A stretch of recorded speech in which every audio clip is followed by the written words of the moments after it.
Coming up, we tell you all about where we've been for the last 6 months, the chaos of going full-time in the van and moving out of our house, the hell we went through at the start of our new life. What was that? Oh my god.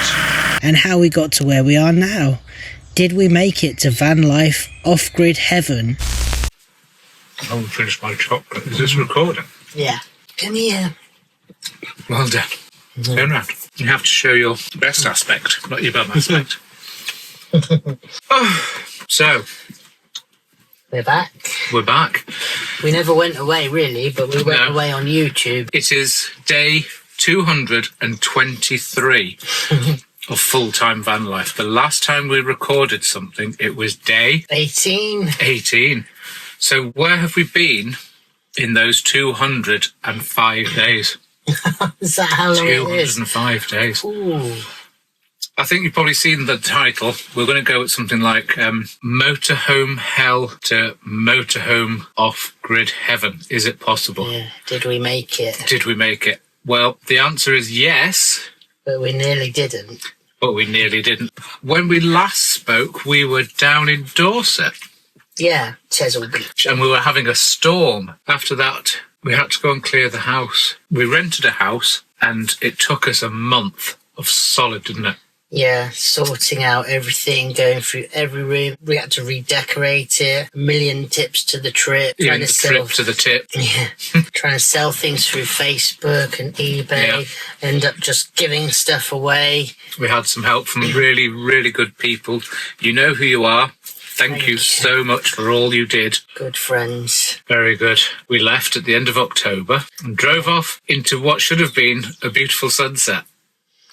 Yeah, and if you haven't watched our previous videos, we always wanted to move into our motorhome full time, but we were driven to it sooner than we anticipated because, unfortunately, our next door neighbours were having their own crisis and became threatening towards us. Mm-hmm.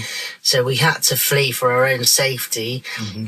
And thank goodness we had the motorhome to move into. But we just didn't want to go back then to the house. We moved on from there and we went to stay with family. We didn't cheat and stay in their house. No, we still lived in the van. In the van. Yeah, and it was only then that the real problems started occurring. Yeah, as soon as we gave the keys back to the house, everything went wrong with the van. Yeah, it started, didn't it, with the power supply unit. We plugged into Ehu. There was this crackling sound, and I said to you, I said, that sounds like electricity. And before I could say arcing, it just went bang, and we had no electric. Yeah. We were basically stuck on solar power. In November. The same day, the roof started to leak. Oh, God, yes. The water was pouring through the skylight around the edge. We had no heating. Because, our heating. Oh, we had no gas heating. Either. The gas heater stopped working. So we had no gas heating, no electric heating, and it was getting cold at night. No way of heating water. We were really bad, and we found a company called MJB Tourist Services. Yeah, just near Bristol Airport. Near Bristol. They're fabulous people, and they rescued us, didn't they? They were so good to us. Yeah, so kind, so helpful. We decided to replace the EC325 with an EC328. That's the thing up in the cupboard that controls all your electrics. Had that fitted. We had electric, didn't we? Yeah. And then they ordered the skylight, but it was on back order for weeks. And so you ended up covering the van in tarpaulin. Yeah, we were sat on the driveway covered in tarpaulins and ropes all under the van and round the van because we had a couple of storms, really bad storms. I was up every day on the roof sweeping the water off the roof, but we managed to keep dry inside, didn't we? Mostly. There was a few leaks, and there was a time when we could hear water swooshing around inside the ceiling, which was very disturbing. Yeah, that was like, oh, what the hell is that? I thought the roof was going to be rotten, didn't we? Yeah, so that was November. Beginning of December, the first week of December, the skylight came in to stock. The team at MJB took the old skylight out. We had to break it to get it out. Yeah, and then they opened the packaging for the new skylight, and it was broken. It had broken in transit. Yeah. And so basically we had a great big gaping hole in the roof. Yeah. And they fitted the new broken skylight and glued it and get us to be watertight. Yeah. We then went back and put tarpaulin over the van again. Yeah. And waited for the replacement of the replacement broken skylight. We've not had much luck with that skylight. No, but now they fitted the new one, Yeah. and it's been great. They resealed all the roof as well for us, and they said the roof is not rotten. We were so relieved. Oh, when the we roof is sound. When we were coming back from MJB the first time, we came down Red Hill, and the front brake seized on. Oh yeah, I forgot about that. And the front brake seized on, so we had to stop and let them cool down. Coming out, it was. Yeah. They were just about to go on fire. Yeah.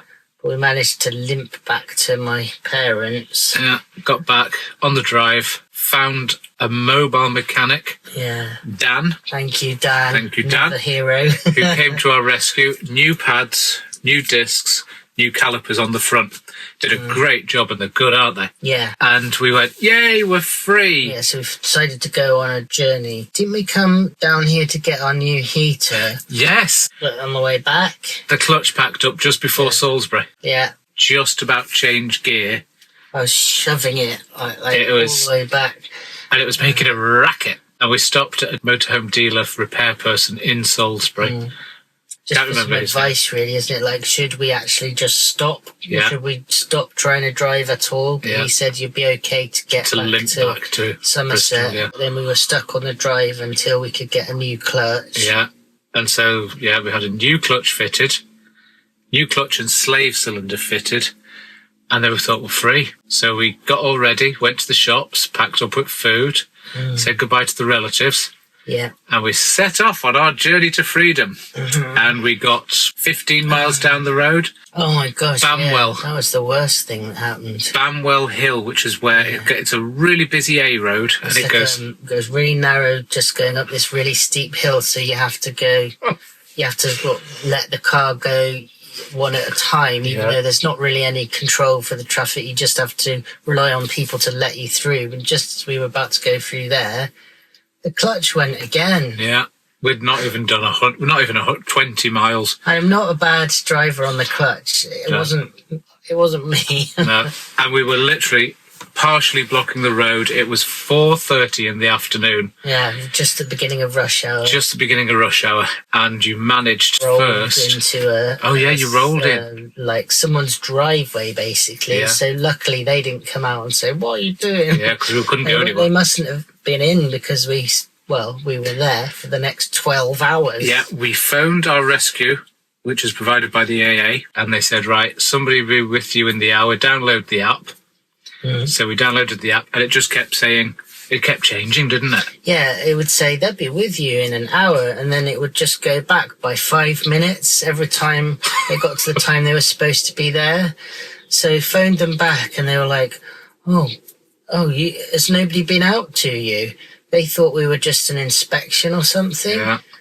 So it'd been abandoned. Yeah. And it wasn't the AA's fault. It was the recovery company who they passed us on to. Yeah. And they had changed shift. They ended up changing shift twice while we were at the side of the road. Yeah. And they hadn't passed on our situation to the next person who was coming on shift. So we sat there waiting.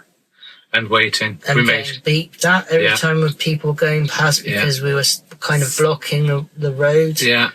Oh, the abuse that you face from people is unbelievable. It was so stressful. Phoned them again at 2:30 and they went, "Oh my God, are you still there?" And we went, yeah. We started off, we were a priority because they said, "Oh, we can see you're in a dangerous location. Yeah. We'll get someone out within the hour." Yeah. And we were like, what's happened? Have we disappeared into a black hole? And then eventually we fell asleep, and I just remember you waking me up going, "I think he's here." Yeah. And a lovely chap turned up, Tony. Yeah. And he had a giant wrecker because Melvyn's plated at 3,650 kilos. Got video of him going up on the back of the truck. That was just heartbreaking, wasn't it? Yeah, it was awful. And then he drove us back to where we had left 12 hours earlier, which was parents' driveway.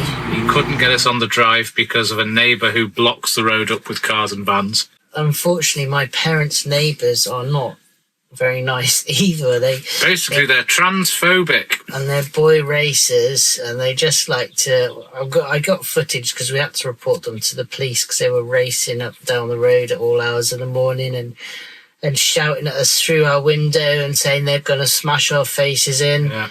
It was very stressful. Really like to say a massive thank you to Somerset and Avon Police for doing absolutely nothing. So thank you for that. We actually felt in danger again after we fled our own home because we were in danger from our neighbour because he actually did become psychotic and was sectioned. Yeah. And he was shouting that it was all of our fault as he was being taken away in an ambulance by the police. Yeah. So we come from that to this situation with those neighbours who were threatening us again in the motorhome, and we couldn't go anywhere. We couldn't move. We were stuck there, broken down. Yeah. We got a second clutch fitted.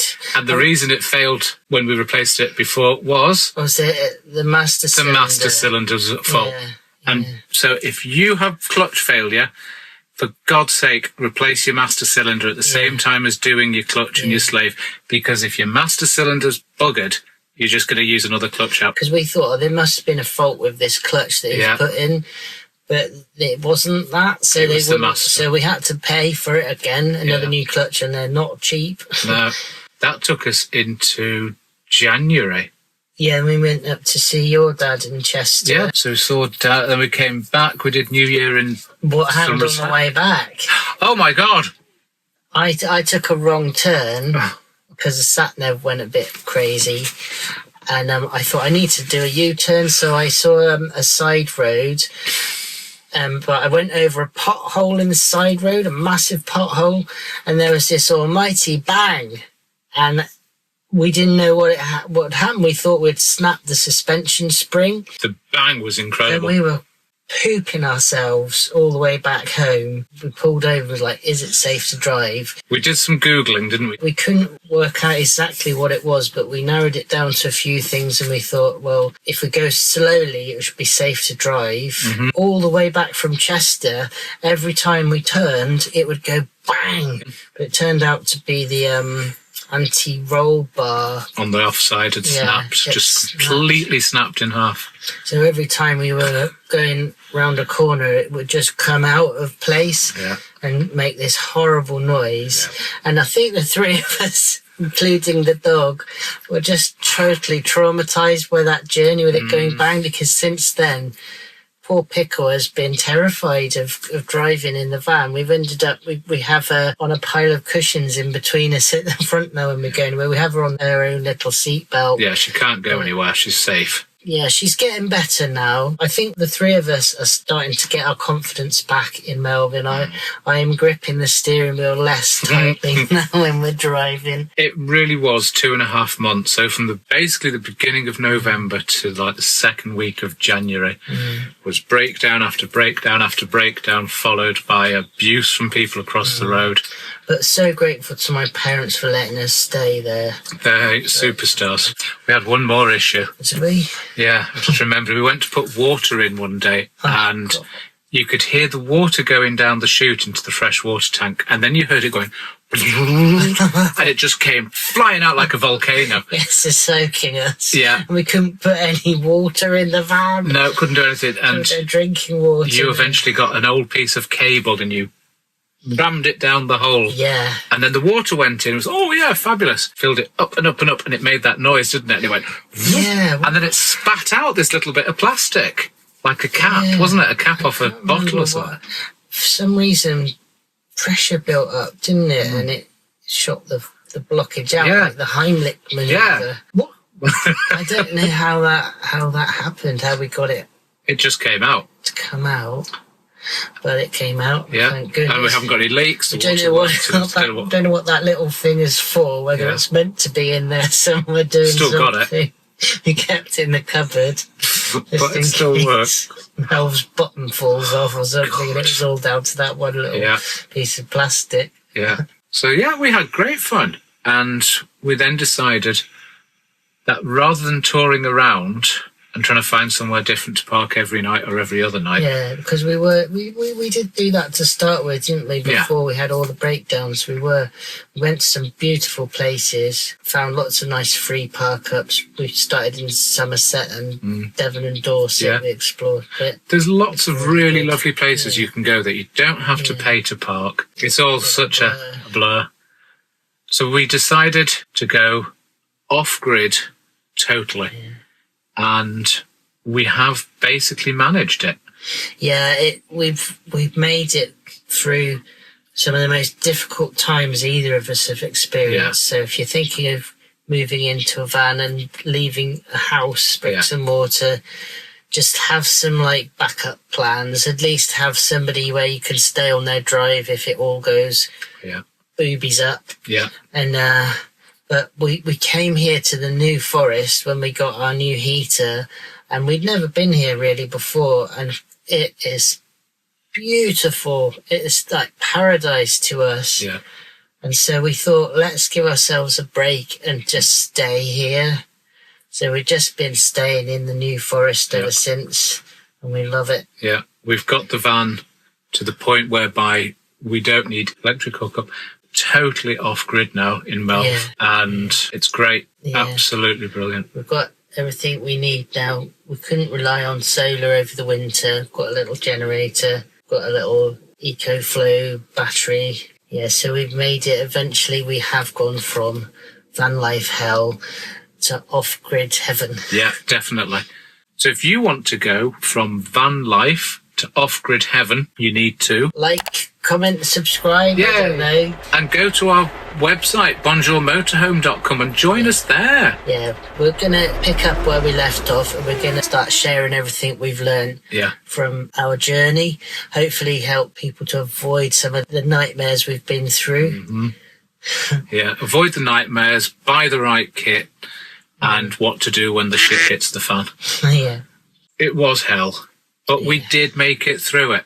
Only just, I'll be honest, it was touch and go. There was times I did say to you, just get rid of the effing van. I would have quite happily walked away from it if we'd have had somewhere to go back to, but we didn't. And so we had to get through. We had no alternative. So we had burnt our bridges, and you know what? I'm glad we did. Yeah. Because we are now so much better off, both mentally, physically, financially. Our well-being now is just so much better. We're on middle of March. It's only 7 degrees outside, but we were sat out there with a brew before. You had 5 squirrels running past. Keeva was sat on my lap watching them. There are wild ponies, donkeys. Stags walk through here. We've gone from being in the middle of a town where we've been terrified for our safety to just all we can hear is the owls at night. Yeah. And the people we've met here, I don't think we've met a bad person. No. It's just so lovely. Yeah. So we have been away. It hasn't been pleasant. You've not missed out on anything nice. No. We thought, should we be videoing all of this misery? Doing YouTube was not the first thing on our minds. We're just trying to get through it, weren't we? We've made loads of mistakes with our van life journey. Yeah. And we wouldn't want you to go through the same.